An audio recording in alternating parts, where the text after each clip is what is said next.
Hola, hola. Soy la doctora Albedro. Soy la doctora Albedro del Instituto de Trabajo del Colegio Público de Abogados de Capital Federal.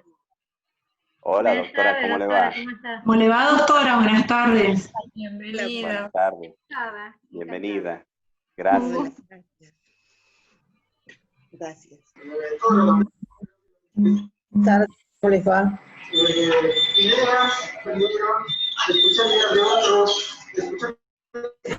Estamos silenciando.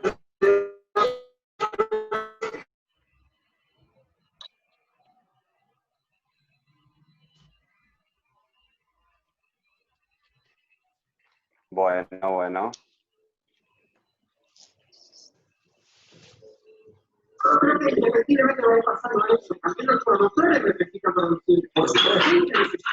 Lo que le vamos a pedir a todos, por favor, es que silencien los micrófonos antes que podamos silenciar todos. Disculpa, pero no te podía... Gracias.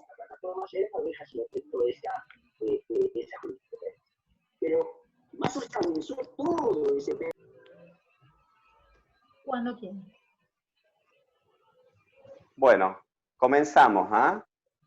¿Listo, Ale? ¿Listo? Bueno, bienvenidos a todos.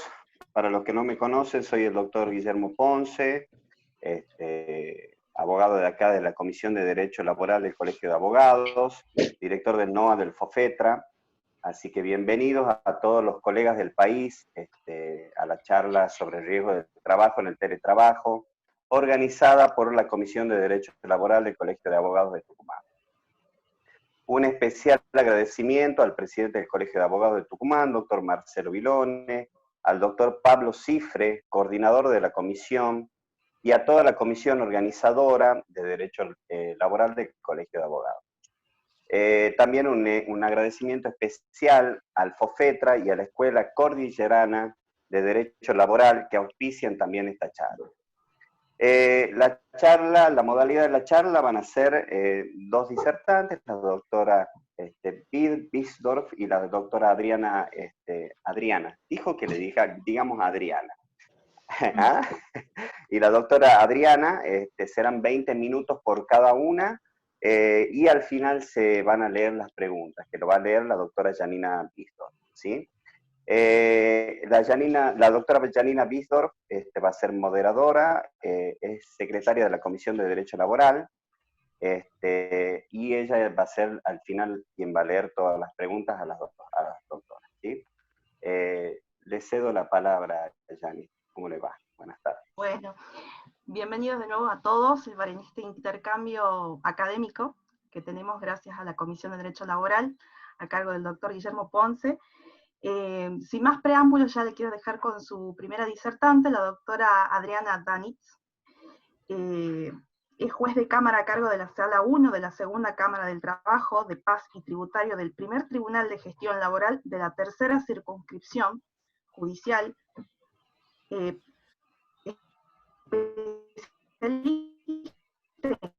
gestión judicial y magistratura, profesora de Derecho Laboral en la carrera de Contador Público Nacional de la UCH, jefa de Trabajos Prácticos en la carrera de Abogacía la UDA, coautora del Código Procesal Laboral de Mendoza y vocal titular de la Asociación de Magistrados de la Provincia de Mendoza, entre otros antecedentes. Bueno, les dejo ahora con la doctora. Bueno, muchísimas gracias, Janina. Les pido que me avisen si se escucha bien. Si no, hago que todo el mundo apague Netflix y todo lo que estén usando de internet para que tengamos buena conectividad. Lamentablemente estamos en esta situación de pandemia y bueno, están todos enganchados en esto para poder estar saliendo al mundo de alguna manera. Antes que nada, quiero agradecerle al doctor Guillermo Ponce por haberme invitado a esta disertación, lo mismo que por supuesto a la Comisión de Derecho Laboral del Colegio de Abogados de Tucumán. Muchísimas gracias. Bueno, el tema que me han pedido que desarrolle es ver cómo impacta en realidad en la salud y cuáles son las aristas que podemos llegar a encontrarnos respecto a la salud o el impacto en la salud que pueda llegar a ocasionarle el teletrabajo, como así también las normas internacionales respecto de esto, para ver cómo podemos hacer frente a que, si bien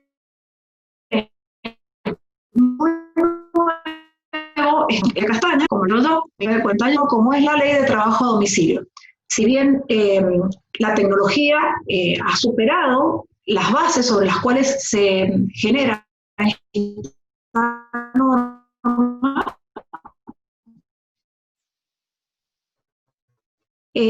dado que en realidad este teletrabajo que estamos de alguna manera sufriendo,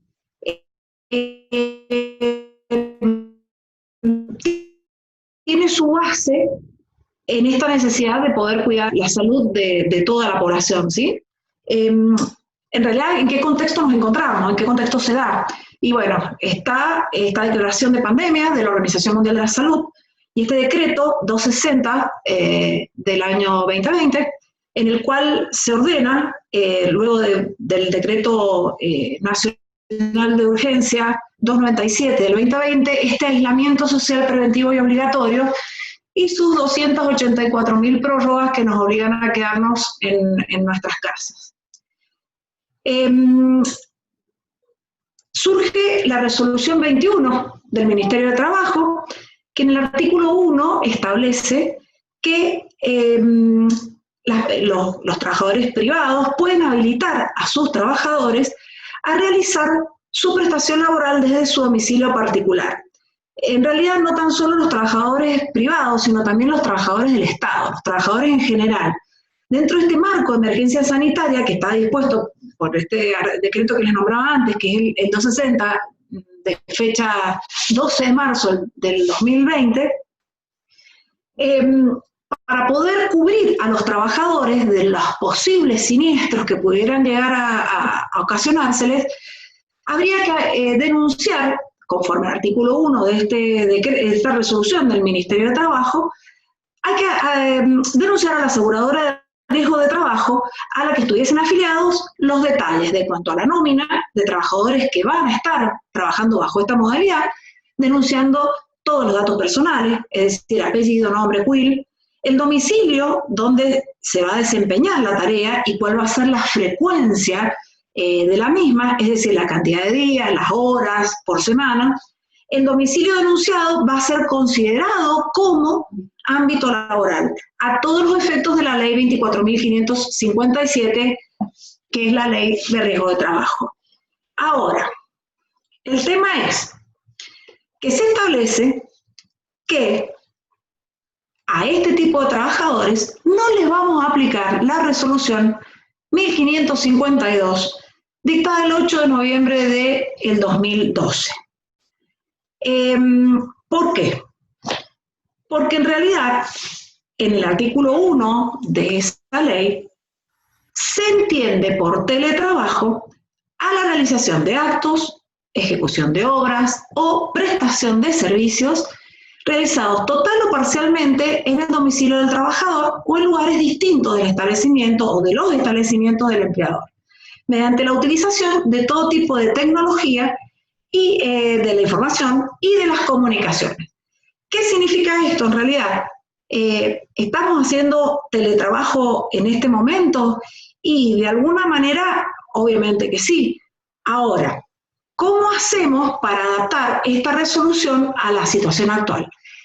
El problema que se nos plantea es que esta resolución 1552 establece una serie de obligaciones, además de decir cuál va a ser la nómina, sino que el empleador debe proveer una cierta cantidad de materiales para proteger la salud del trabajador.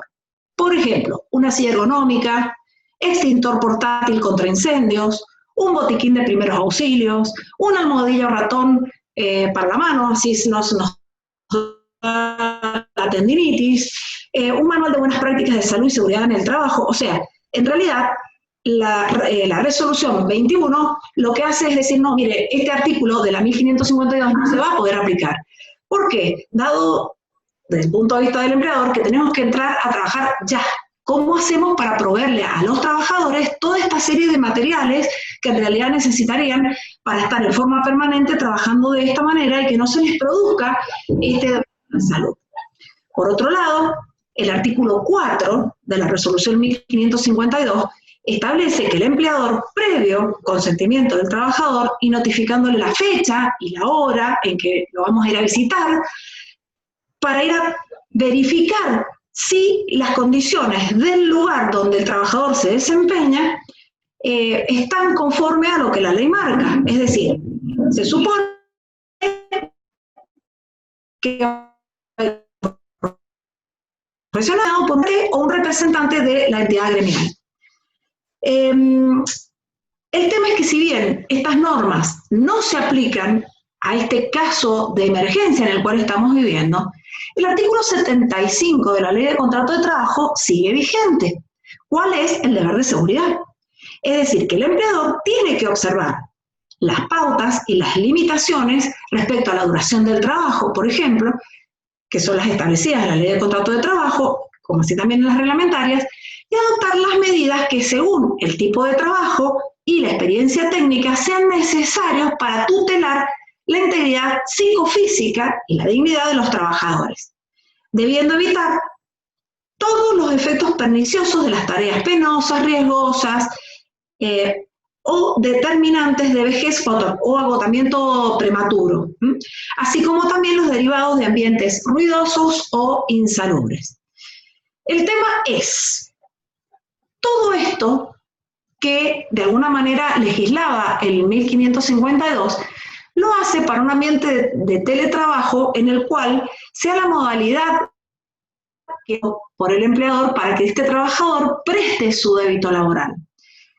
La pregunta que siempre hace la doctora Daniela Fabier es, ¿este trabajo a domicilio es voluntario o es forzoso?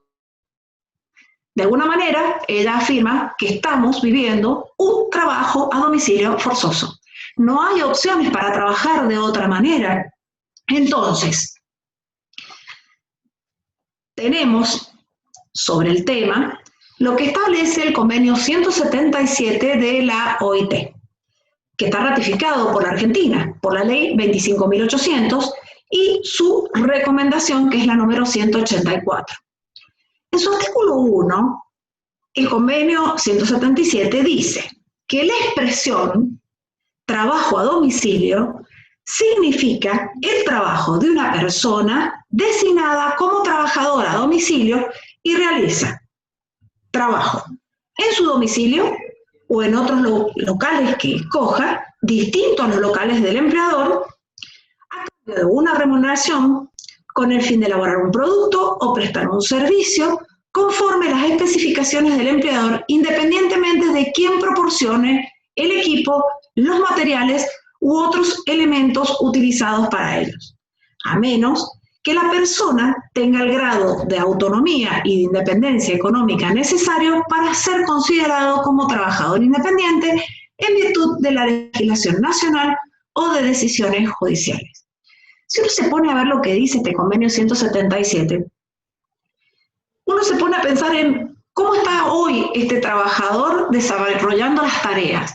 Punto uno, pone su casa, pone su luz, pone su esfuerzo, pone todos sus materiales, o sea que de alguna manera es trabajo a domicilio conforme a las normas que venimos desarrollando desde hace un montón, pero en este caso es gente que está obligada a trabajar de esa manera. ¿Qué empleador, por ejemplo, paga lo que le consume de más? O cómo hacemos también para calcular cuál es el excedente para que este trabajador no pierda dinero de su bolsillo, porque en realidad el internet decían, pero lo tenía de antes. Sí, pero ahora a lo mejor se necesita una banda que sea mucho más ancha de lo que utilizaba anteriormente. Todos usan internet hoy, los chicos también. ¿Cuántas horas está sentado frente a la computadora? Y el derecho a la desconexión, ¿cómo hacemos con el tema de los horarios? ¿Cómo fijamos las pautas para que este trabajador no exceda en la cantidad de horas que se desempeñe para este empleador? Porque esto puede llegar a ocasionarle ciertos daños que son los que vamos a ver luego con Beatriz, ¿sí? ¿Qué otra cosa dice el convenio 177? En su artículo 7 dice que la legislación nacional en materia de seguridad y salud en el trabajo deberá aplicarse al trabajo a domicilio teniendo en cuenta las características propias de este y deberá determinar las condiciones en que, por razones de seguridad y salud, ciertos tipos de trabajo y la utilización de determinadas sustancias puedan prohibirse en el trabajo a domicilio. Esto es lo que marca el convenio 177 de la OIT, o sea que existen algunas tareas que en tanto y en cuanto puedan ser determinantes de la pérdida de la salud en cuanto a manejar sustancias peligrosas o que afecten seriamente a la salud, puede llegar a dejarse de lado. ¿Qué otra cosa agrega? Tenemos una recomendación número 184 sobre el trabajo a domicilio, es de 1996, ¿y qué es lo que dice? Que en la medida en que sea compatible con la legislación y las prácticas nacionales relativas al respeto a la vida privada, los inspectores de trabajo u otros funcionarios encargados de velar por la aplicación de las disposiciones que rigen el trabajo a domicilio deberán estar autorizados a entrar en las partes del domicilio o de otro local privado en las que se realiza este trabajo. Tenemos que recordar que para que se considere trabajo a domicilio, esta tarea tiene que ser desarrollada en un establecimiento distinto al del empleador. No necesariamente el domicilio del trabajador, pero sí uno distinto al del empleador. Ahora, hay dos o tres cosas que hay que tener en cuenta. Una de ellas es, ¿voy a dejar que entre a mi casa alguien para que revise a ver cómo estoy trabajando? De alguna manera, si es por mi bienestar y es nada más que en una zona sin que afecte mi intimidad, podría perfectamente dejarse entrar a este inspector.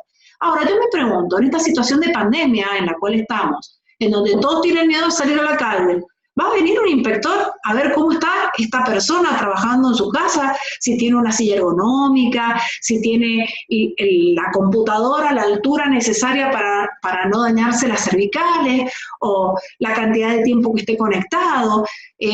Esas cuestiones no las va a poder de ninguna manera controlar un inspector, no al menos en la situación en la que estamos. Por eso es que de alguna manera nosotros hablamos de trabajo a domicilio forzoso. Nos obligan a trabajar de la manera en que se pueda, porque si no trabajamos, ¿qué pasa? O sea, recuerden que de alguna manera tenemos la posibilidad de no trabajar, pero termina quedando en inferioridad de condiciones aquel que, pudiendo hacerlo, o mejor dicho, pudiendo forzarse para llegar a hacerlo, no lo haga. Termina siendo una competencia terrible con el resto de los trabajadores. De hecho, también es el tema de lograr tecnología, a ver, ¿quién tiene mejor tecnología para ver a quién tomo y a quién no? O sea, el que tenga la mejor computadora, el mejor internet, va a ser el que más trabaje y al cual de alguna manera posiblemente se lo beneficie más que a los otros. O sea, genera una cantidad de estrés importante esto de tener que trabajar a como de lugar para poder obtener, digamos así, el sustento diario, porque en realidad ¿qué hacen? Tratar de trabajar para poder llevar el pan a su casa. ¿Qué otra cosa tenemos también sobre el tema? El convenio 155, ¿sí?, de la OIT del año 1981. Otros de los convenios que también tenemos, todos hablan respecto de la salud y, digamos así, el derecho que tiene este trabajador a que se controle si se cumplen o no con las medidas de seguridad pertinentes. El otro convenio que también podemos aplicar aquí es el convenio sobre la seguridad y la salud de los trabajadores del año 2006, que es el 187, que es un convenio sobre el marco promocional para la seguridad y la salud en el trabajo. Este convenio 155, que les comentaba, del año 81, que habla sobre la seguridad y salud de los trabajadores, ha sido ratificado por Argentina, por la ley 26.693. En el artículo 1 del convenio 155, dice que se aplica a todas las ramas de la actividad económica. Y en el artículo 3 establece que el término trabajadores abarca a todas las personas empleadas, es decir, que incluye también a los empleados públicos, no tan solo a los de actividad privada. Cuando se refiere al término salud, expresa que es en relación, o sea, de la salud respecto o en relación al trabajo, abarca no solamente a la ausencia de afecciones o de enfermedades, sino también a los elementos físicos y mentales que afecten a la salud. Y están directamente relacionados con la seguridad e higiene en el trabajo. Por último, de este convenio 155, en su artículo 9, establece que deberá existir un sistema de control que debe prever sanciones adecuadas en el caso de infracción a las leyes reglamentarias. A ello podemos hablar del surgimiento de la ley 27.555, que es la ley que introduce el artículo 102 bis, que habla de teletrabajo. Lo incorpora dentro de las modalidades del contrato de trabajo, o sea que es una forma de prestar el trabajo. Dentro del concepto de teletrabajo es muy parecido también a el trabajo a domicilio que yo les decía, que es viejo pero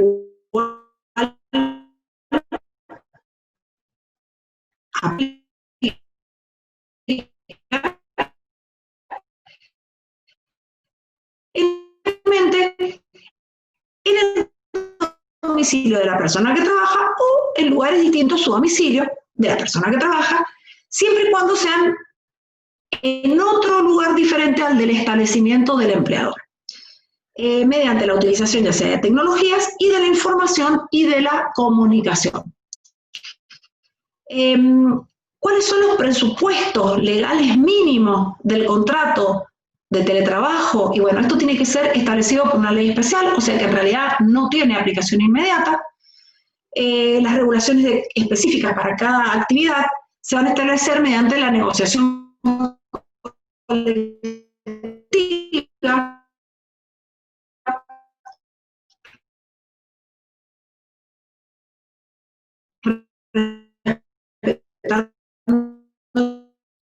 principios que esto se dé. Como vemos, para mediante negociación colectiva se puedan establecer las regulaciones específicas para el desarrollo de esta actividad que es tan especial.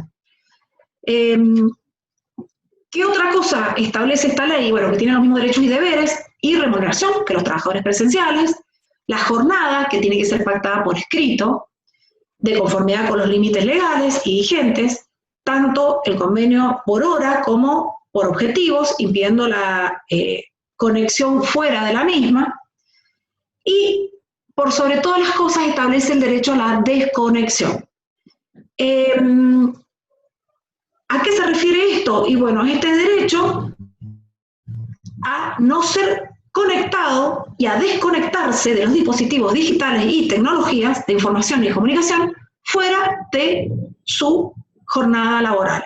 Y durante los periodos de licencia, realmente no molestar al trabajador. No podrá ser sancionado por hacer uso de este derecho y tampoco se le puede remitir tarea fuera del horario. Esto afecta seriamente la salud, sobre todo porque terminan siendo jornadas extensas. Yo creo que si antes de esto en realidad seguían mandando trabajo a la casa, no me quiero imaginar lo que es hoy día, en donde los que están trabajando lo están haciendo con mucho esfuerzo a los efectos de poder sacar adelante un montón de trabajo que hay otro tanto que no lo puede hacer. Eso genera un estrés que realmente va a ser bien difícil, de alguna manera, de acreditar, ¿sí? Ahora, el tema o el punto sobre el que me quiero detener, y ya con esto no me extiendo mucho más, es el artículo 14 del texto legal, que en realidad habla de la higiene y seguridad laboral en el teletrabajo. ¿Por qué?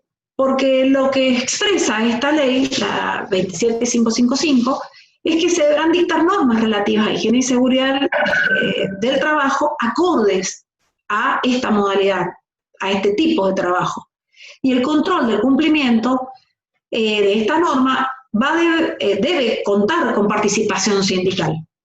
Asimismo, la autoridad de aplicación va a determinar la inclusión de cuáles son las enfermedades causadas por esta modalidad laboral dentro del listado previsto por el artículo 6, inciso 2 de la ley 24.557. Espero que sea antes que se cambie la norma, porque la verdad que son tan lentos para incluir las enfermedades dentro del listado que realmente me parece que va a haber mucho más jurisprudencia antes que incluirla como corresponde dentro de esta, ¿no? ¿Qué otra cosa? Que esto sí me parece muy interesante, y es el tema de la presunción respecto a los accidentes acaecidos en el lugar y jornada en ocasión del teletrabajo. Se presumen accidentes en los términos del artículo 6, inciso 1. Entonces, por eso es que es muy importante determinar cuál es el horario en el que se desempeña el trabajador, cuáles son los trabajadores que están afectados a teletrabajo, a los efectos de poder hacer práctica, digamos así, rápidamente esta presunción, porque si no vamos a terminar dando vueltas, van a seguirse peloteando entre la RT y la obra social, y el trabajador por mientras que espere, ¿no es cierto? Se terminan consolidando más incapacidades de lo que se puede ir reparando. Entonces, resulta de mucha utilidad, y me parece muy importante, que los empleadores denuncien cuál es la nómina de trabajadores, el horario en el que se desempeñan y el lugar donde van a realizar la tarea. El otro tema que también trata o trae este texto legal es el tema del caso de la contratación de personas extranjeras no residentes en el país. Dice que se requiere autorización previa de la autoridad de aplicación. Yo quisiera saber cómo hacemos para poder controlar cuántas personas se contratan en el exterior para prestar servicios dentro del territorio de la República Argentina. ¿Cuántas veces hemos escuchado a estas personas que nos hablan con voz de español o tonito caribeño y cuando queremos acordar, no sé, nos están ofreciendo algo que es de acá para acá y ellos viven en otro lado? Entonces, existen un montón de otros lugares donde se puede conseguir mano de obra barata porque ni siquiera tienen que estar registrados. Va a ser realmente muy difícil saber cómo hacemos para registrar qué trabajadores son. ¿Cómo hacemos para limitar la cantidad de personas? La otra cosa también es que como que es también de aplicación inmediata a esta norma.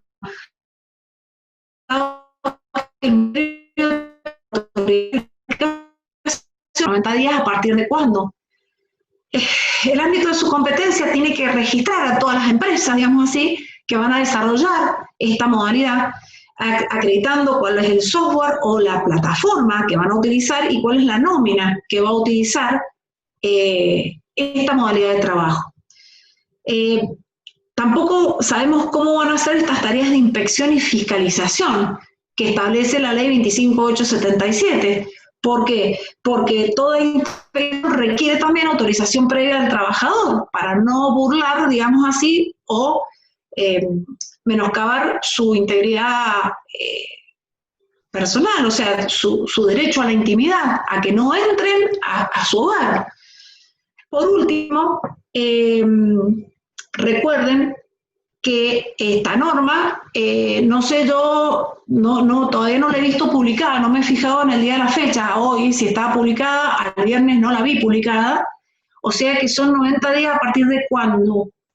O sea, no sé realmente cuándo va a comenzar a correr, digamos así, el plazo de 90 días para su reglamentación. Lo cierto es que hoy encontramos a un montón de trabajadores que están realizando este trabajo a domicilio en forma forzada, con los elementos con los que se pueda, y no creo que cubran en nada lo que la ley marca en cuanto a higiene y seguridad.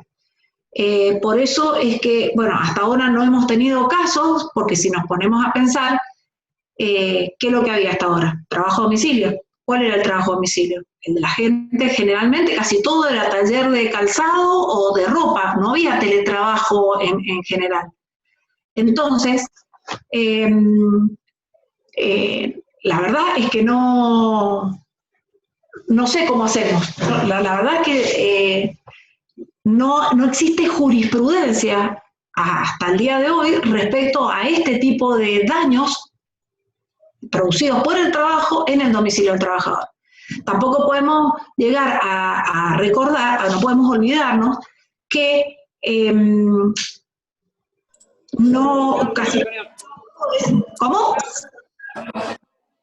Que casi todos los trabajadores de la parte de todo lo que es textil, calzado y todo eso, casi todos han estado en negro. O sea, si vamos al caso, son todos talleres clandestinos los que estaban como trabajo a domicilio.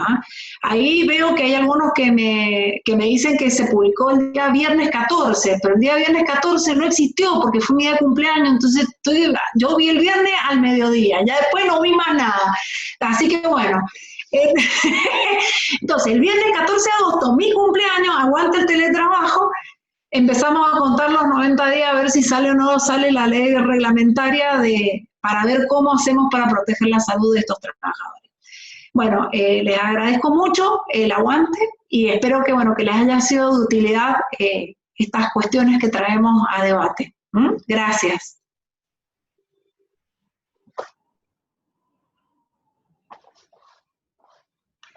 Muchas gracias, doctora Danitza. Ahora vamos a pasar con la doctora Olivera como moderadora, así podemos proseguir. Gracias. Buenas tardes, gracias a todos los que se están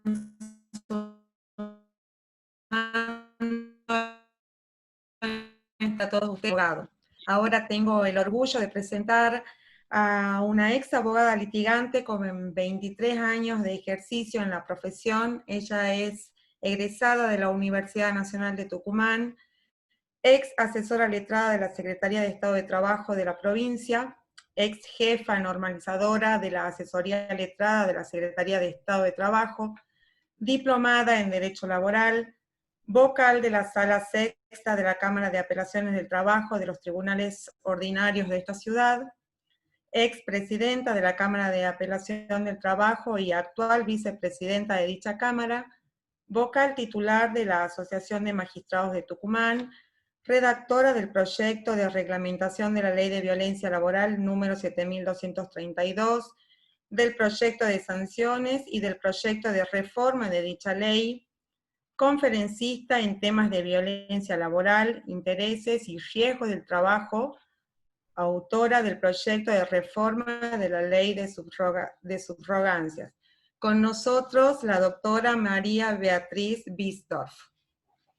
Bueno, muchas gracias a todos los que están acá por compartir conmigo esta charla, a mi colega Adriana, a los organizadores, en especial al presidente del Colegio de Abogados, a la gente, a toda la gente esta linda de la Comisión de Derecho Laboral del colegio, bueno, y a todos ustedes por estar acá compartiendo, ¿no?, esta charla. Bueno, yo acá lo que voy a tratar un poco de hacer, digamos, dado que no hay mucha doctrina ni jurisprudencia sobre este tema que es el teletrabajo, es plantear más que respuestas, una serie de interrogantes y mi punto de vista sobre algunas cuestiones puntuales. O sea, ¿qué es lo que voy a abordar un poco? El tema de los riesgos del trabajo, cuáles son los riesgos que se producen en el teletrabajo, los más comunes, cómo juegan las medidas preventivas, cómo juegan las reglas de la carga de la prueba en el caso concreto, a la luz de las disposiciones de la ley de riesgo y de las resoluciones de la Superintendencia del Trabajo, ¿verdad? Y también esto nos va a traer una serie de interrogantes. Todo lo que se produzca durante la teleprestación debe considerarse accidente de trabajo. ¿Qué pasa? Todos los desplazamientos que pueda tener el trabajador durante esa jornada laboral también deben considerarse, por ejemplo, como accidentes in itinere. ¿Qué es lo que debe probarse y cómo debo hacerlo? Bueno, esto genera una serie de interrogantes y tenemos que ir desde ya pensándolo, ustedes los abogados, desde su lugar como operadores del derecho para decir, bueno, esto me trae en un caso de esta manera, yo lo puedo plantear de esta forma, estas son las posibles pruebas que tengo, que puedo reunir, esto es lo que puedo probar, estos son los indicios o las pruebas indirectas, ¿verdad? Entonces, bueno, hecho ya este panorama un poco genérico, digamos, vamos a ver que esta situación actual, digamos, nos está obligando a acelerar los tiempos con relación al teletrabajo, porque cada vez son mayor la cantidad de empresas que recurren a esta modalidad de contratación de trabajadores fuera del domicilio de la empresa. Incluso algunas están tendiendo a desaparecer ya en su domicilio físico, algunas empresas, porque les conviene más para reducir los costos. Entonces, si bien este nuevo tipo de trabajo, esta modalidad de trabajo tiene una serie de beneficios en cuanto a flexibilidad de horario y disponibilidad por parte del trabajador y reducir los costos por parte del empleador, también se dan otra serie de dificultades que es sobre todo, y ya como lo anticipaba Adriana, cómo juega acá la prevención en la materia de riesgo del trabajo y qué hacer cuando ya ocurren las contingencias, porque como bien lo decía Adriana, tenemos una ley marco que todavía no ha sido reglamentada, no sabemos cuándo lo va a hacer, y es muy genérica. Entonces, en realidad, esto está librado más a lo que diga la reglamentación y las convenciones colectivas de trabajo, que van a ser la herramienta fundamental en la prevención de riesgo, en la regulación del teletrabajo y en el control. Entonces, ahí es donde debe regularse todo esto. Mientras tanto, bueno, vamos a hacer algunos ensayos para ver cómo se resuelven en el día a día o en el caso concreto cuando nos llegan a nosotros los jueces para resolver un caso de este tipo, ¿verdad? Entonces, ¿qué es el teletrabajo? Bueno, sabemos que el teletrabajo es el que se realiza, ¿verdad? Fuera del domicilio, o sea, en el domicilio del trabajador o en otro lugar que no sea el domicilio del establecimiento de la empresa. Esa es la teleprestación. Y sabemos que ese trabajo tiene que hacerse por medio de las tecnologías de la información y de la comunicación, las llamadas TIC. O sea, no todo, no debe confundirse, como bien lo decía ya Adriana, con el trabajo a domicilio. Sería un subtipo del trabajo a domicilio, por cuanto este trabajo lo que requiere sí o sí es las tecnologías estas de la comunicación y de la información, que son todos los avances tecnológicos que nos brindan las herramientas informáticas, las computadoras, el internet, las telefonías o telecomunicaciones, las plataformas virtuales, las aplicaciones multimedia, o sea, todo lo que implica avance tecnológico va a implicar que realice el trabajador desde su domicilio, implica una prestación de teletrabajo. A su vez, no podemos confundir tampoco el teletrabajo, digamos, con la prestación que se hace algunas veces de esa forma, o sea, en forma parcial. En esencia, el teletrabajo es el que se brinda totalmente desde el domicilio del trabajador o desde otro domicilio que no es el del empleador, usando estas tecnologías. Por lo tanto, ¿qué tenemos que ver acá? Este trabajo que se presta desde el domicilio puede estar sujeto a una innumerable cantidad de riesgos propios, digamos, de esta modalidad de contratación. Y vamos a ver qué pasa, entonces, cómo juegan acá las reglas de la carga de la prueba. Como regla general, todo lo que pase en tiempo y lugar de trabajo debe considerarse como un accidente laboral o como una enfermedad profesional, si es ocurrida. A estos efectos tenemos que tener en cuenta lo que dice el artículo 6 de la Ley de Riesgos, que habla de todo acontecimiento súbito y violento con motivo o en ocasión del trabajo, o en el trayecto del domicilio del trabajador al lugar de trabajo, o viceversa, siempre que no tenga las alteraciones que prevé, o sea, en beneficio del trabajador o por razones ajenas al trabajo. Pero entonces, tenemos que sumirlo en esta definición, y entonces tenemos que decir, bueno, todo lo que se produzca, todo accidente de esta naturaleza, súbita, violenta, producida en horario y en jornada, y en lugar de trabajo, perdón, entonces debe considerarse accidente de trabajo. Por lo tanto, ya opera esa presunción. Lo único que debe probar acá el trabajador, conforme al artículo 6 y conforme al artículo 302 nuestro, que rige las reglas de la carga de la prueba, es que se ha producido en horario y en lugar de trabajo. O sea, tienen que darse ambos requisitos para que esta presunción lo alcance al trabajador. Por lo tanto, si ha ocurrido fuera del lugar de trabajo o fuera del tiempo de trabajo, ya ahí no corre la presunción y es el trabajador el que debe acreditar que el accidente tiene carácter laboral. Por ejemplo, que falte el requisito de que ha sido fuera del horario de trabajo o fuera del horario donde está conectado a la empresa. En ese caso, él podrá acreditar que es un accidente de trabajo porque trabajabas horas extra o porque desoyendo las instrucciones del empleador ha extendido su horario de trabajo o porque tenía un horario más flexible, además del horario de conexión. Entonces, o él incluso violando las propias disposiciones del empleador para terminar con su trabajo, porque no nos olvidemos que acá se rige mucho por los resultados, por el rendimiento del trabajador, entonces a veces el propio trabajador el que se obliga a trabajar una cantidad de horas mucho mayor para tener una mayor remuneración. Entonces, él si prueba que pese a la desconexión, él siguió trabajando, entonces siempre va a poder acreditar que se trata de un accidente laboral. Lo mismo ocurre si falta el requisito del lugar. Entonces, si no se ha producido en el lugar de trabajo, pero por ejemplo, ha tenido una enfermedad con motivo o en ocasión, o porque se dirigía a realizar un trámite de trabajo, o se dirigía al trabajo, pero digamos, fuera del horario de trabajo, pero con motivo u ocasión del trabajo, algún encargo que le ha dado el empleador, entonces ahí va a poder acreditar que se trata también de un accidente de trabajo, pese a no estar el requisito ese del lugar. Pero como digo, la regla general para que opere la presunción es que estén los dos requisitos, tiempo y lugar de trabajo.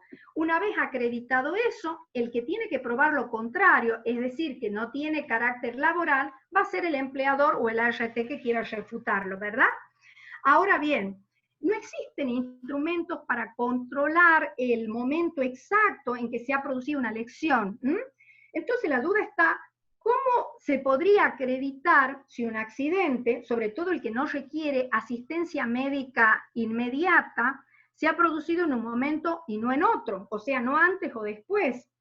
Y considero que en ese caso, en la práctica, el único elemento que podría demostrar de alguna manera el carácter no profesional de la lesión sería el mismo tipo de lesión sufrida, o sea, no solo ver los requisitos de tiempo y lugar, sino también el tipo de lesión, porque puede tratarse de una lesión que no guarda ninguna relación con el trabajo prestado para el empleador.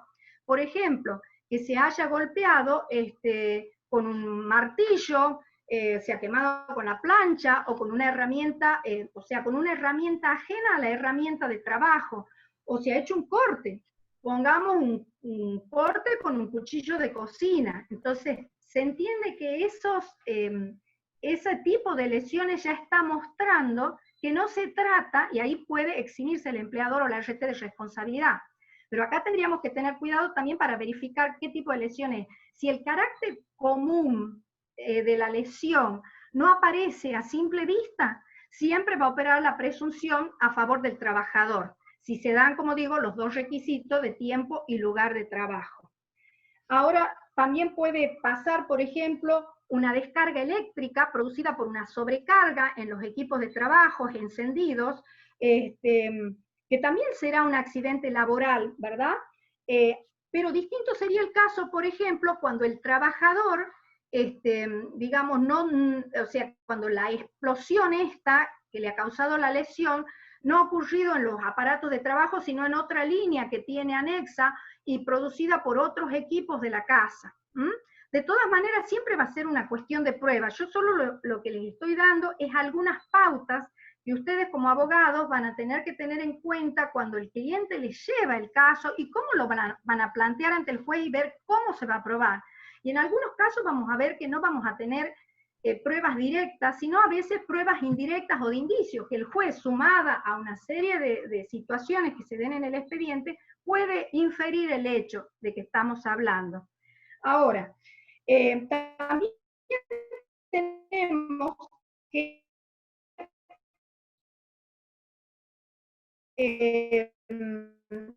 los accidentes no traumáticos, ¿cuáles serían estos accidentes? Y si se dan tanto en tiempo como en lugar de trabajo, también opera acá la presunción. O también, digamos, los in itinere o durante todo lo que sea durante la jornada laboral. Ahora, si falta el tiempo o el lugar de trabajo, también con respecto a este tipo de enfermedad del trabajador y probar de que a pesar de que no estaba en el lugar de trabajo, fuera del horario, por ejemplo, un estrés laboral que le ha originado un paro cardiorrespiratorio por estrés, por demasiado estrés, puede probarse que ha sido por el ambiente tenso del trabajo, una mala relación con su empleador, o exceso de trabajo o exceso de horas de trabajo. Entonces, pese a que ese acontecimiento súbito y violento, como es este tipo de enfermedades, no se ha producido en tiempo y lugar de trabajo, tienen carácter laboral. Ahora, acá hago una observación, por cuanto vemos que el artículo 6, que resulta totalmente aplicable, se me había ido la pantalla. El artículo 6, que resulta totalmente aplicable acá, prevé acontecimientos súbito y violento, pero también podría tratarse de un acontecimiento que no tiene esas dos características y ser un accidente laboral, por ejemplo, un accidente por un escape de gas que sufre en la casa el trabajador, que no es ni súbito ni violento, pero que también debería considerarse accidente de trabajo, aunque no esté previsto. De todas maneras, siempre se va a poder plantear la inconstitucionalidad del listado para poder hacerlo ingresar a esa dolencia, ese tipo, como accidente laboral o como enfermedad profesional, ¿no? Ahora, además hay que tener en cuenta otra cuestión. Deben incluirse en el lugar de trabajo, digamos que en este caso pasa a ser el domicilio del trabajador, los servicios estos de office durante el horario laboral, o sea, deben contemplarse también los accidentes que puedan ocurrir durante lo que se llamaría, cuando estamos en el lugar de trabajo, los office de los telecentros, o de los que en el caso, digamos, del domicilio del trabajador, va a ser su cocina. ¿Qué significa eso? El servicio de desayuno, el servicio del cafecito de media mañana, y los accidentes que puedan ocurrir en el tiempo indispensable para su uso, que se le llama coworkings. ¿Por qué? Porque no es lo mismo, acá vamos a tener que tener en cuenta que hay que matizar, porque no es lo mismo que se haya hecho el corte con un cuchillo de cocina, porque está cocinando otra cosa distinta a una merienda. Entonces, acá hay que tener cuidado para ver cuáles son realmente accidentes producidos con motivo en ocasión del trabajo o con herramientas de trabajo o durante el tiempo que se hace ese servicio de desayuno o de entremés, ¿verdad? Ahora, las mayores dificultades probatorias las vamos a tener en realidad en las teleprestaciones en las que se ha concedido al trabajador un amplio margen de flexibilización, tanto en cuanto al tiempo, cuanto al lugar de prestación de servicios. Así, por ejemplo, con relación al tiempo, ¿cuándo se puede dar esta dificultad? Cuando no hay un determinado horario de conexión, sino que el trabajador tiene la libertad para realizar su trabajo o cumplirlo en cualquier hora del día, o de la tarde, o de la noche, o inclusive los fines de semana. Entonces, aquí la prueba puede resultar del propio sistema informático, que a veces tiene un mecanismo de control de la carga horaria, o sea, del tiempo de conexión. También existen los llamados sistemas de geolocalización de los trabajadores, que en realidad, bueno, los usan los empleadores para medir el rendimiento, para vigilar la actividad de sus trabajadores. Este también es válido, pero acá habría que tener en cuenta también que siempre va a poder ser aplicable siempre que haya un consentimiento escrito y previo del trabajador, porque si no, de lo contrario, se estaría afectando la privacidad, el derecho a la privacidad y la intimidad en estos raigambre constitucional, más aún cuando lo que se está afectando es su entorno directo, personal y familiar. Pero podría ser otra prueba también. La otra dificultad que se presenta en relación a la prueba es cuando no se ha pactado un lugar de conexión, sino que el trabajador goza de total libertad al respecto en cuanto al lugar. Entonces, él puede hacerlo ahí, puede hacerlo en un bar, puede hacerlo en un telecentro, puede hacerlo en una segunda residencia, incluso en casas de veraneo, si es que la tiene, casas de familiares, etc. Acá, ¿cómo se podría probar entonces que ha sido un accidente laboral? Entonces, eso lo que sería útil es que el trabajador haga los partes semanales y los tenga, y después los conserve como prueba de decir, esto es lo que yo he comunicado al empleador el lugar exacto donde yo voy a estar. O sea, mientras el trabajador comunique con carácter previo, no hay ningún problema. ¿Por qué? Porque ya el empleador sabe dónde va a ser ese lugar de trabajo, y eso mismo el empleador lo comunica a la ART, ¿verdad? Entonces, como dijimos, la prueba, lo que debe probar el teletrabajador en primer término es que se ha producido el accidente o la enfermedad en horario y en lugar de trabajo. Y al respecto, otra de las cuestiones que resultan relevantes acá es con relación a los mecanismos de control. Y porque, como ya lo decía también acá Adriana antes, la mayor parte de los mecanismos de control que prevé la ley de riesgo y la superintendencia van a chocar a menudo con ese derecho a la intimidad, a la inviolabilidad del domicilio del trabajador. Y porque ello es así porque ni la Secretaría de Estado de Trabajo ni el Ministerio de Trabajo de la Nación tienen competencias para realizar inspecciones adentro del domicilio, en el interior del domicilio del trabajador. Para hacerse una inspección en el domicilio del trabajador debería requerirse previamente su consentimiento. Incluso no estoy hablando del consentimiento que se hace en el contrato de teletrabajo, que debe hacérselo. Ahí es necesario que, porque tiene que ser voluntario que preste su consentimiento, sino incluso en forma previa a la inspección. ¿Y esto por qué? Porque pongamos que el trabajador se opone a una visita, y de pronto sufre una contingencia, y hay que ver ese lugar de trabajo. Ahora, no puede decirse de que si ha prestado su consentimiento en el contrato de teletrabajo, después estaría yendo contra la teoría de los actos propios por negarse a que se le realice la inspección, y en ese caso, para desplazar su responsabilidad, ese es un interrogante que se podría dar. Hay que ver cómo lo resuelven los jueces en general. Yo considero que no, porque, en primer lugar, porque la teoría de los actos propios tiene un ámbito restringido en materia de derecho laboral, dada la inferioridad en la que se encuentra el trabajador respecto del empleador.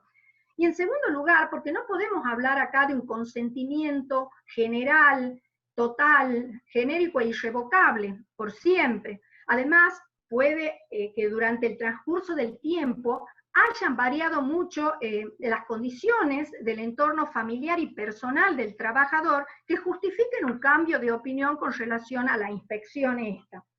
Por lo tanto, el solo hecho de que el trabajador se niegue a la inspección no podría desvirtuar la presunción si ha ocurrido un accidente de trabajo. A su vez, el trabajador siempre va a poder pedir la inspección para que verifiquen las condiciones de higiene y seguridad en su lugar de trabajo, porque ese es un derecho que él tiene y que, bueno, muchas veces le va a convenir que se lo haga. Y en ese caso, vemos que en la práctica, la comprobación esta presencial, que es tan difícil y máxime en estos tiempos de pandemia, como ya lo decía Adriana también, es muy difícil que vengan a hacerte una inspección, aún con consentimiento del trabajador, y además por el miedo del contagio del coronavirus.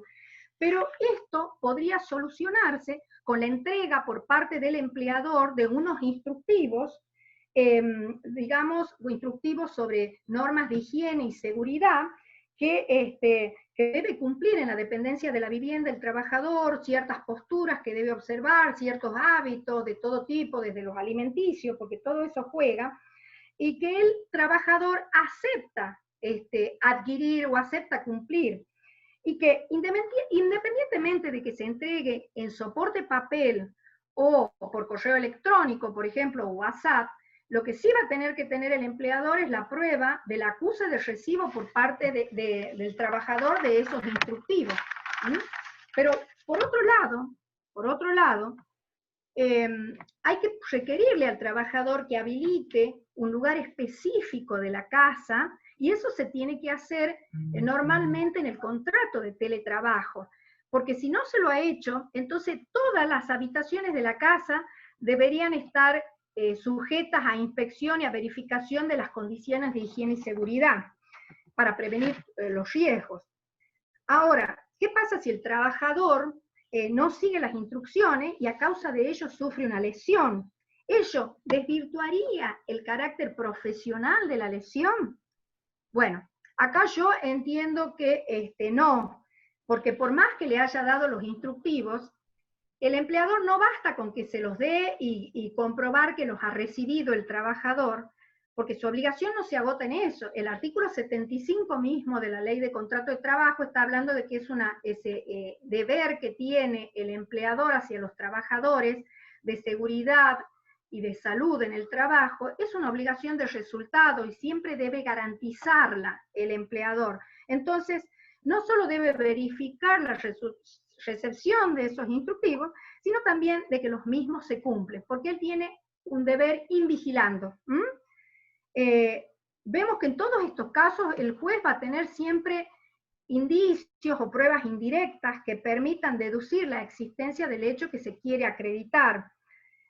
También, como ya lo decía antes, el hecho de haber recibido asistencia médica inmediata, bien ha sufrido la lesión y justo ha sido en horario de trabajo, también facilita mucho la prueba del nexo causal en relación al tiempo y lugar de trabajo, ¿no?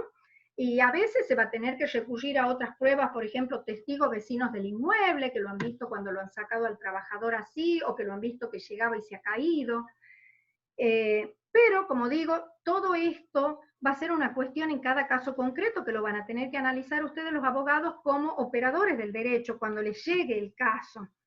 Y además, acá habría que tener en cuenta también la autoevaluación de los riesgos que puede hacer el propio trabajador, darle el instructivo y bueno, y decir, yo también evalúo y considero que esto en materia de electricidad, en materia de incendio, de iluminación, cumple todas estas condiciones. O sea, el trabajador puede hacer esa autoevaluación, pero, como digo, siempre va a tener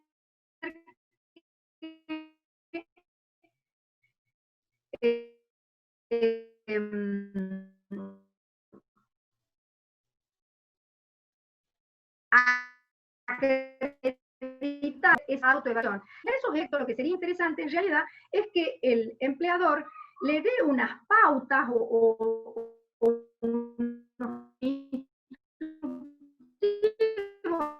sea, que él mismo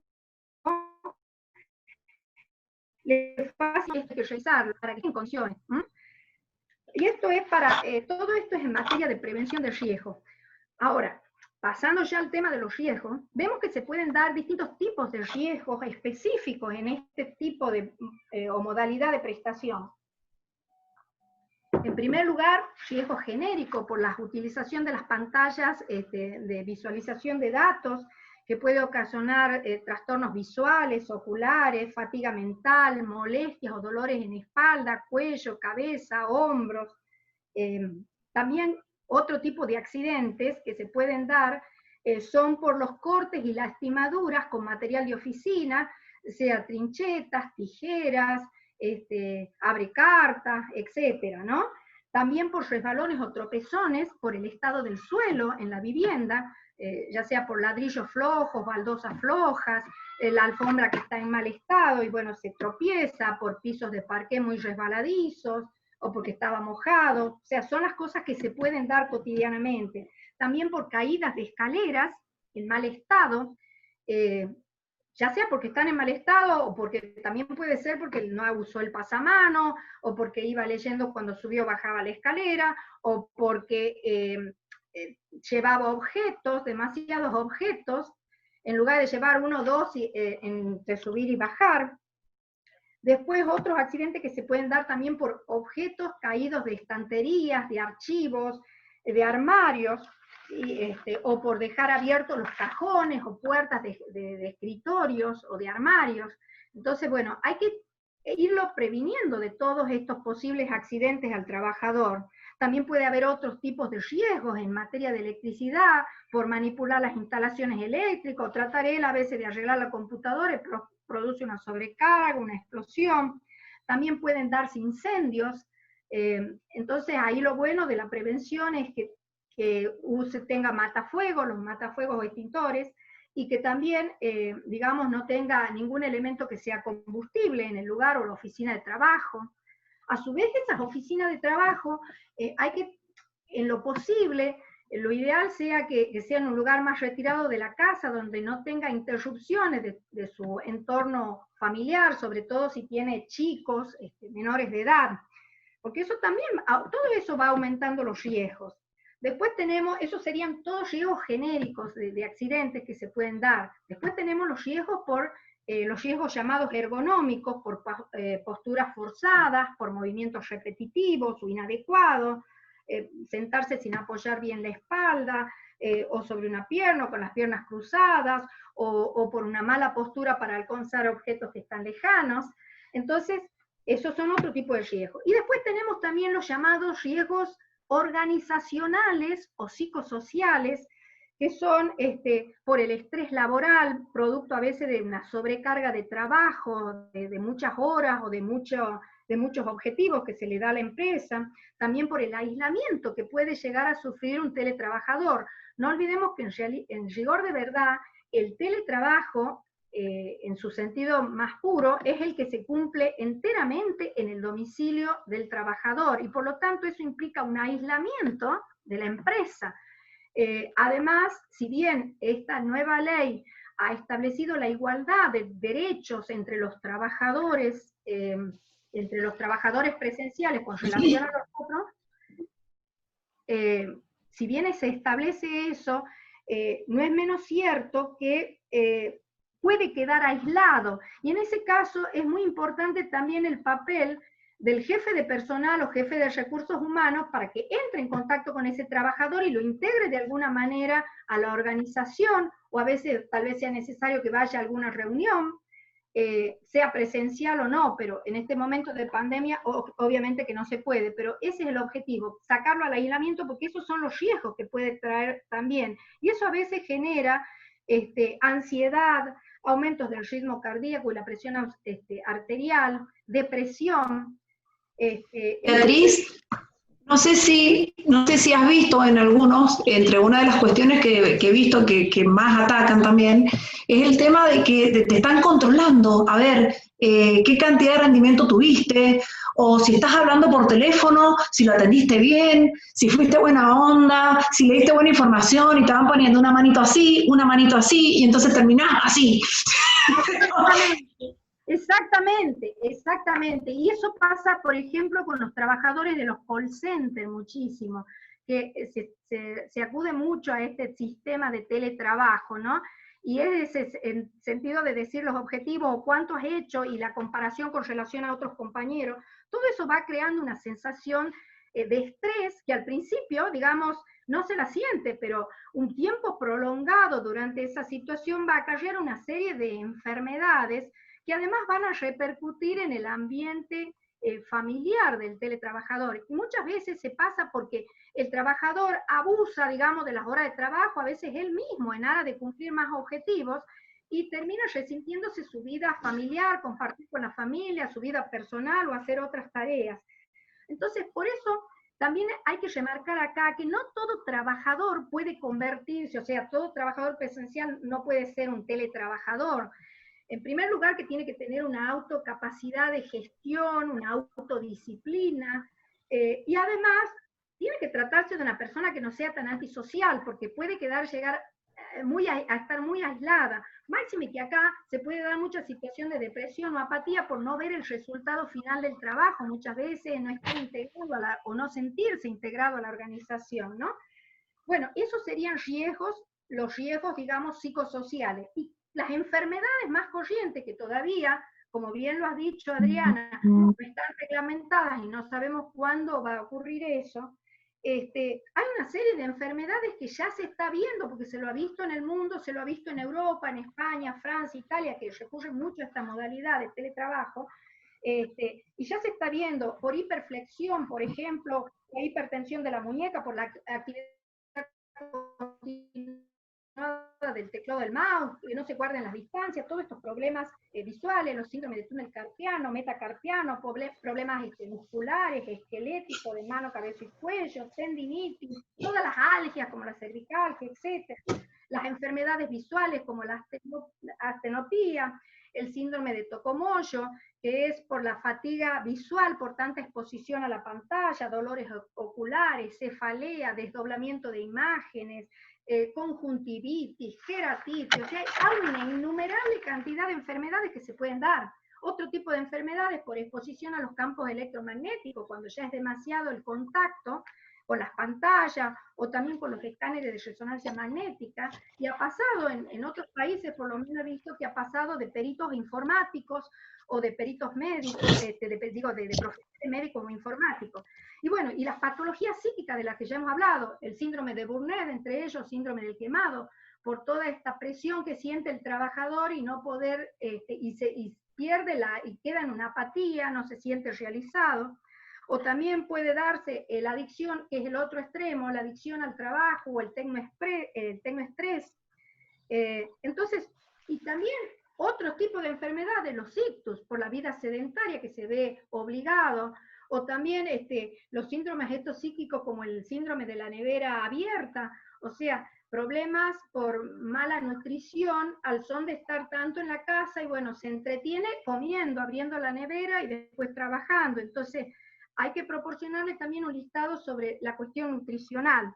Entonces, todas estas patologías son las que van a tener que incorporarse, a la larga o a la corta, en el listado de enfermedades que prevé el artículo 2, el artículo 6, inciso 2 de la Ley de Riesgo, tal como lo dice la resolución de superintendencia, la 1552, ¿no? Ahora, los convenios colectivos son los que, sobre todo los convenios colectivos de actividad, los que van a tener que regular ese teletrabajo y estipular cuáles son las condiciones y el sistema de control de la carga horaria, ¿no? Después, ¿qué otra cosa tenemos? ¿Qué otro punto?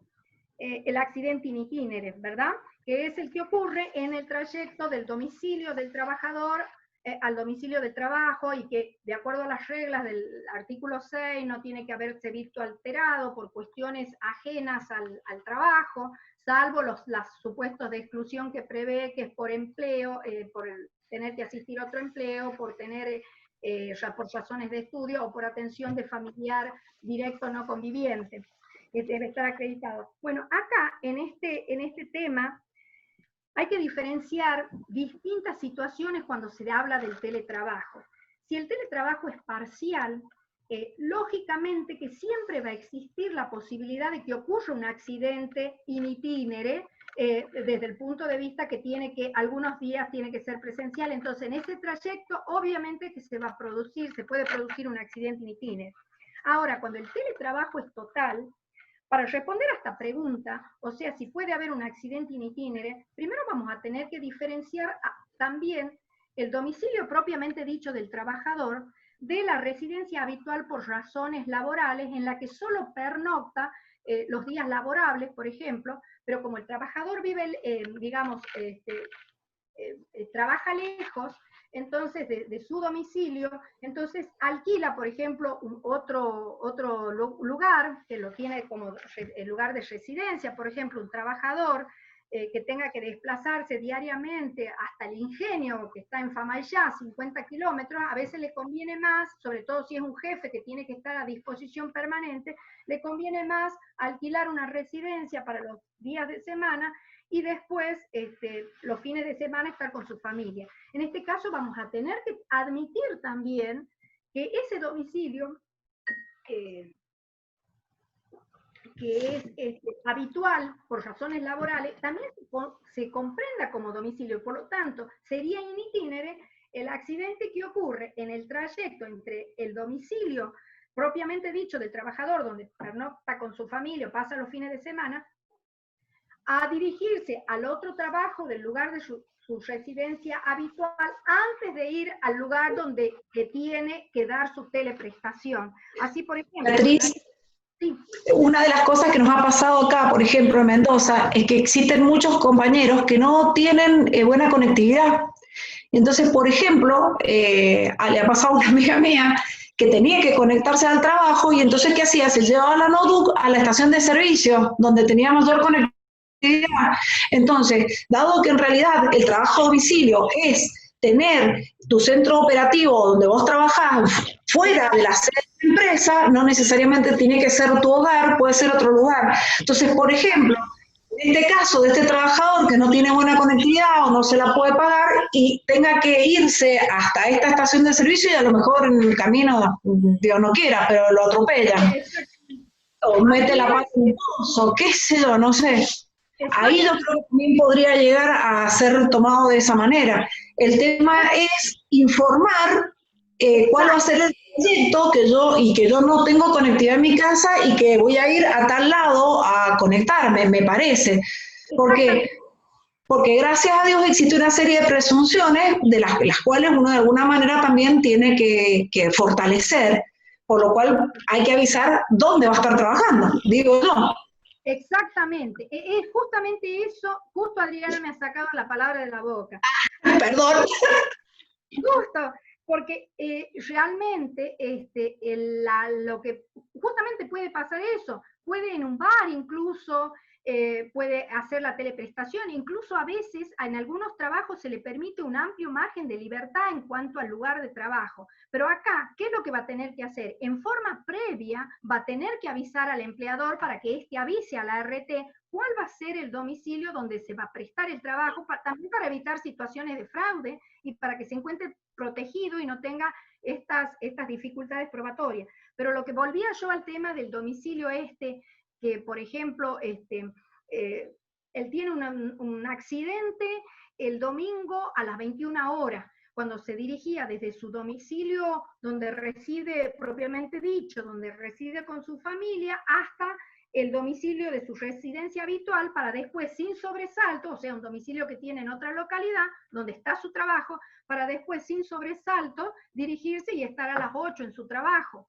Entonces, ahí ese accidente que ocurre en ese trayecto entre esos dos domicilios, también tendría que considerarse como un accidente in itinere, porque tiene como objeto la prestación laboral para hacerla sin sobresalto.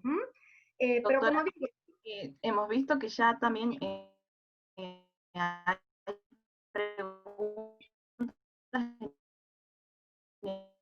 dando más preguntas en responder a todas las inquietudes, ¿sí? Una de las preguntas es, ¿sí o sí corre por cuenta del trabajador probar que su accidente tiene naturaleza laboral? Bueno, depende de las circunstancias. Si el accidente o la enfermedad se ha producido durante el tiempo y lugar de trabajo, ya goza de la presunción y el que debe desacreditar para refutar esa presunción es el empleador o la RT. Pero en ese caso, lo que el trabajador lo que tiene que probar es que se ha producido el accidente o la enfermedad en tiempo y en lugar de trabajo. Y para eso, como digo, las pruebas no solo son directas a veces, sino también indirectas. A veces por la lesión, a veces ha requerido asistencia médica inmediata, que es lo que yo decía. Entonces ahí va a tener una facilitación de la prueba. O también si hay un mecanismo de control del tiempo de conexión del sistema informático. Entonces, si ahí ha ocurrido el accidente, o a veces, como digo, no ha requerido asistencia médica inmediata, pero a lo mejor ha acudido algún vecino pidiendo alcohol, pidiendo gasa. Esos vecinos pueden llegar a ser testigos. Entonces, lo que él debe acreditar, el trabajador, es accidente o enfermedad se ocurrió en tiempo y lugar de trabajo. Y con eso ya está la presunción a su favor. Ya con eso es el carácter laboral. El de empleador tendrá que decir, no, pero eso ha sido con un objeto extraño al trabajo, o ese es un tipo de lesión preexistente que él ya tenía al inicio de la relación laboral, que sabemos que a su vez, si hay que acreditar eso, únicamente puede ser con el examen médico preocupacional, conforme lo dice el decreto 351 del 79, y eso es una presunción iure de iure, salvo que se plantee la inconstitucionalidad de esa presunción. Pero si aplicamos normas, esas son las reglas, digamos, ¿no? Bien, otra pregunta que están haciendo también es, ¿los accidentes por negligencia o dolo de un tercero extraño también pueden tener naturaleza laboral? Por ejemplo, robo en casa del trabajador en horas de trabajo. Bueno, no sé qué dirá en general, yo puedo hablar por mí. A mi criterio, debería considerárselo como accidente de trabajo porque ha ocurrido en tiempo y lugar de trabajo. Tal vez el empleador pueda probar que lo que le han entrado, lo han golpeado, le han hecho daño, tenía otro móvil o una venganza personal o por otras cuestiones que ya lo venían siguiendo. Pero en principio, todo lo que ocurra en tiempo y lugar de trabajo, que esto es lo que debe probar el trabajador, se presume el carácter laboral. No sé si eso responde o hay alguna otra duda con relación a eso. Otra duda. El artículo 6, al establecer la contemplación de las circunstancias del trabajador que acredite tener a su cargo personas menores de 13 años, con discapacidad, adultas mayores, ¿no genera una discriminación respecto a los trabajadores que no teletrabajan y también deban atender tales obligaciones y no cuentan con tal protección?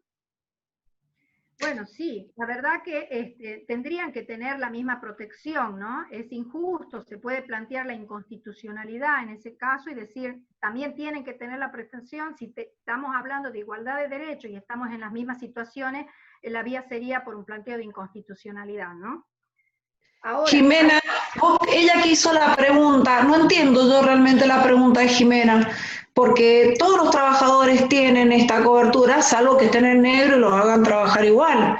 O sea, no sé a qué apunta la pregunta esta de Jimena. No sé si la puede aclarar. Y yo no sé si la entendí bien, lo que le había entendido es que si no está protegido...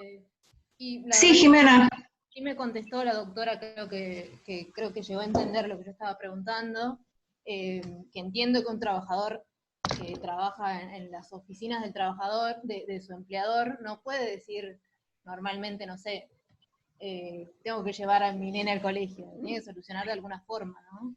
Ah, estás hablando fuera del ASPO, o sea, fuera de la... Hablando del trabajo propiamente dicho, no del trabajo en casa. En esta situación cochina que estamos viviendo. Totalmente, creo que ni de un lado ni del otro podemos exigirle tanto por el contexto extraordinario, ¿no?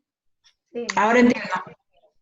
Gracias. Claro, yo no me imaginaba en esta situación de pandemia que no te dejen cuidar a tu hijo, o sea, eso de ser criminal. O sea, bien. Me refiero a cuando el teletrabajo sea algo real. Bien. Gracias. Respecto a la que sigue, a la pregunta que sigue, esa de qué sucede con el ius variandi a raíz del teletrabajo, y en realidad que la gente está pensando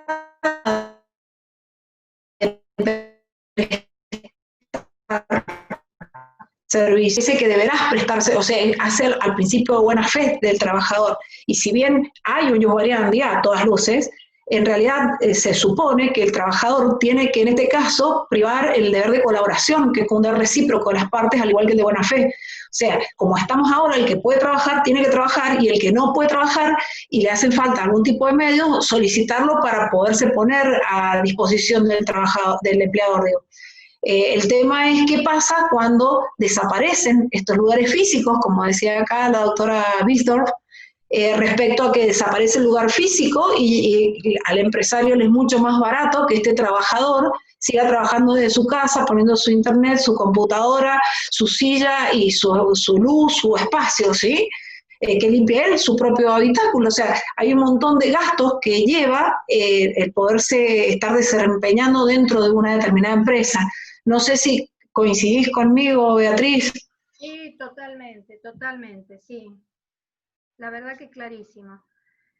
Bueno, sí, son situaciones concretas, ¿no? Que hay que resolverlas también en el caso concreto. Como bien decís vos, la buena fe también tiene que jugar acá y todo esto, ¿no?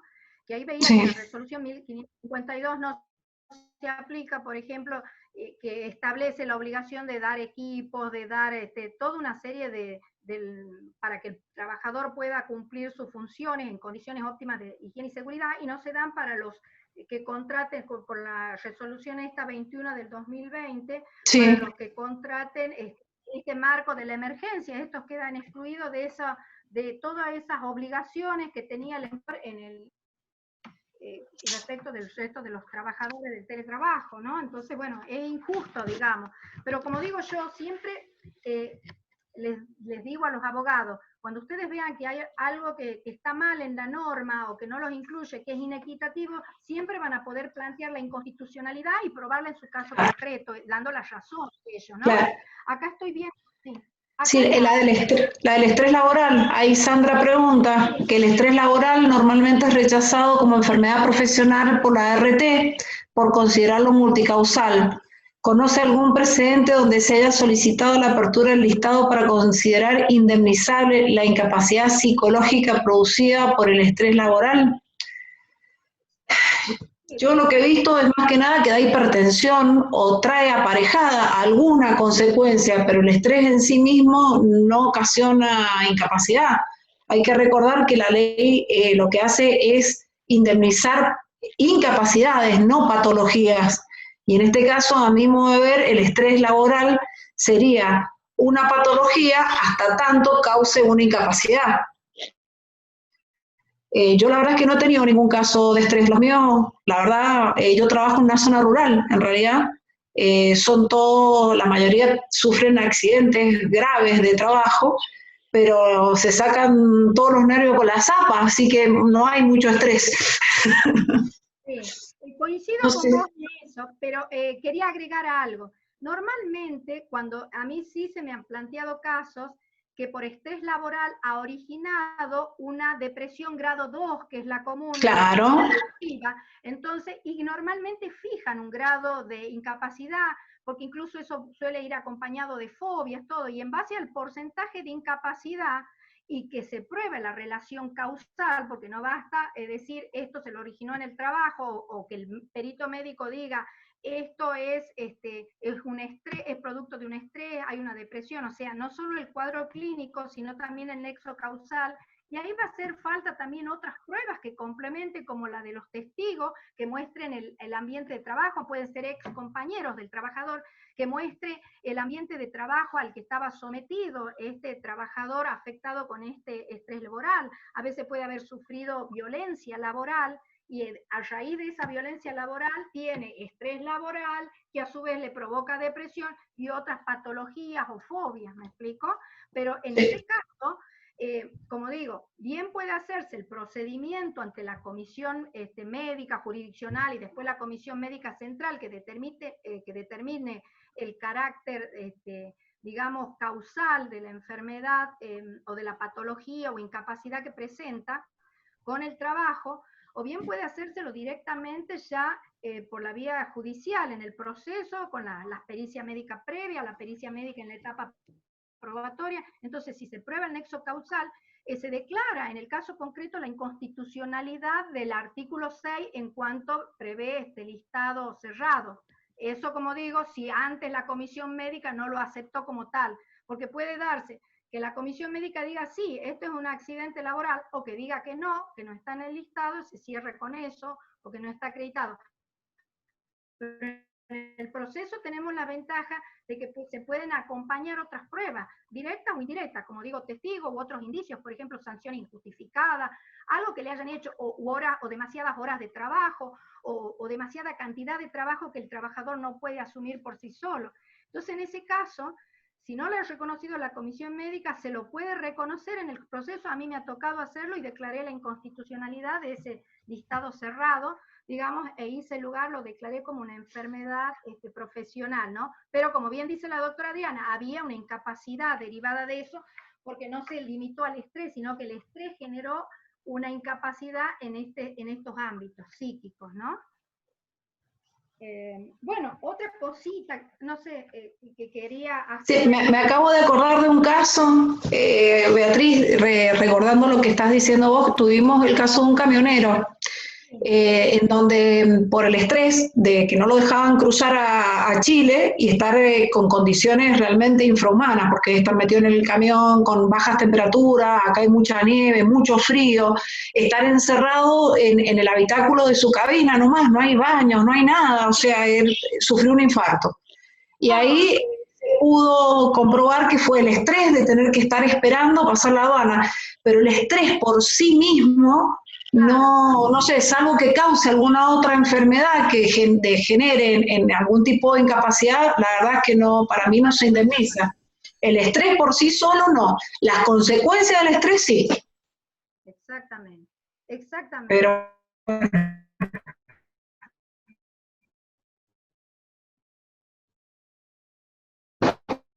es una cuestión de hecho. ¿Otra pregunta?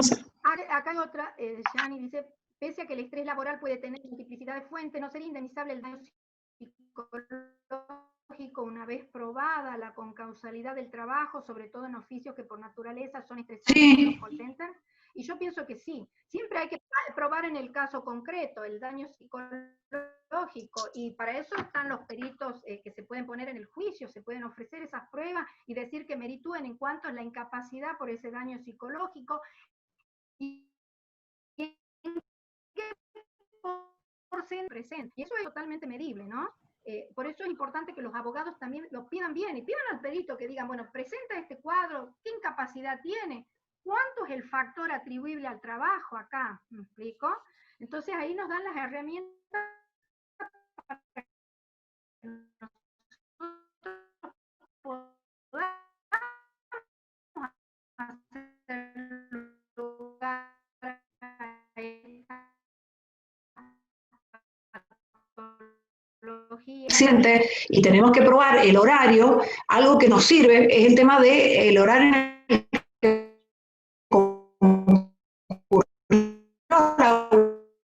los abogados no nos ofrecen la historia clínica, o aunque más no sea, no sé, la epicrisis, lo que haya dentro de ese hospital, a los efectos de acreditar el horario. Y, por ejemplo, en teletrabajo o en cualquier caso, es muy útil, porque es una cuestión espontánea, digamos. Exactamente.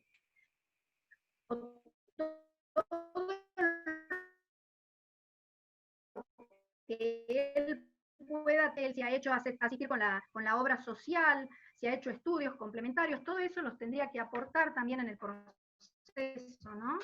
Sí. Ahora, había una cuestión que yo quería aportar acá, me quedó de trabajo. Entonces, ¿qué ocurre, por ejemplo, cuando el trabajador se desplaza a otras dependencias de la vivienda y en ese trayecto sufre el accidente? Eso es lo que podríamos, por ejemplo, caracterizar como accidente en ocasión de trabajo, siempre y cuando él haya tenido que desplazarse a esas oficinas que están arriba, digamos, del lugar de su casa, por ejemplo, en Altillas o Guardilla o en un depósito que tienen, siempre y cuando haya tenido que traer documentación de la empresa y que no acredite la empleadora, por ejemplo, que todo lo tenía en carpetas virtuales, tanto la información como la documentación. Y también con este criterio serían accidentes en ocasión del trabajo lo que le ocurran cuando él tiene que salir obligado de su domicilio, el trabajador, para comprar, por ejemplo, tóner o papel para imprimir el trabajo que tiene que presentar. Y como digo también, siempre y cuando no se lo presente directamente por vía de correo electrónico, porque ahora antes se estilaba más el offline y ahora el online, o sea, de ida y vuelta, o sea que el trabajador puede hacer entrega, no es solo del empleador hacia el trabajador, sino también... Y también...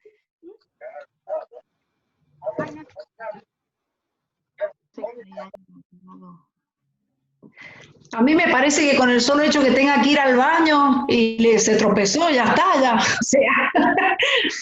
O se toma mal y se le cae el agua encima, la cantidad de gente que le pasa eso. Es más, cuando explicaba lo del cuchillo, yo no me imagino, todos los cuchillos para mí son destornilladores. Tengo que estar arreglando, no sé,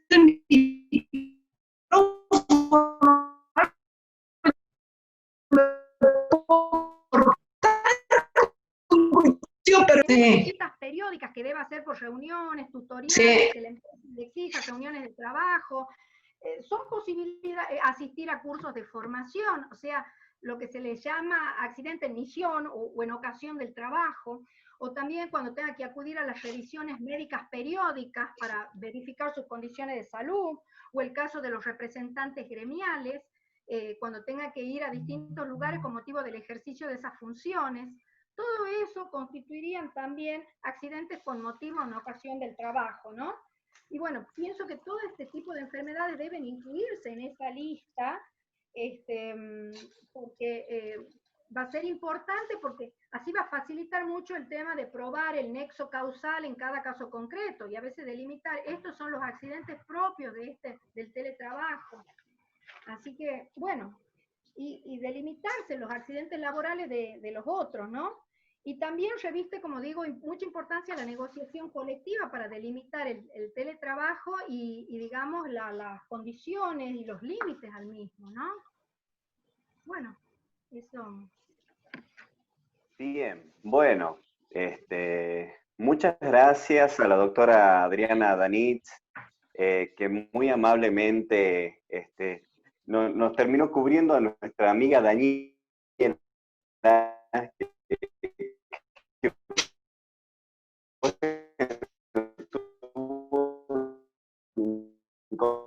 charla le contamos que, bueno, estaba en el flyer la doctora Daniela, pero tuvo un inconveniente personal, así que, bueno, la doctora Adriana Danitz pudo cubrir. Así que muchas gracias, doctora, muchas gracias a la doctora Wiesdorf, que siempre está colaborando acá con la comisión, ¿sí? Gracias también a la doctora Janina Wiesdorf y a la doctora Noelia Olivera, que han sido moderadoras.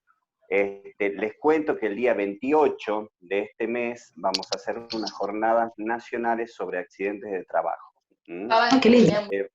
Sí, va a ser bien procesal. El tema es que, bueno, va a ser procesal con nuestro código procesal, pero intentando también abarcar procedimientos también de otras provincias para que puedan participar, por supuesto, todos, ¿sí? Así que bueno, damos por concluida la charla. Muchas gracias a todos, muy interesante. Se nota porque se quedaron hasta el final todos. Así que, bueno, muchas gracias, doctora, ¿no? Muchas gracias. Bueno, gracias a ustedes. Bueno, muy amables. Gracias. Chao, chao. Hasta luego. Chao, hasta luego. Hasta luego.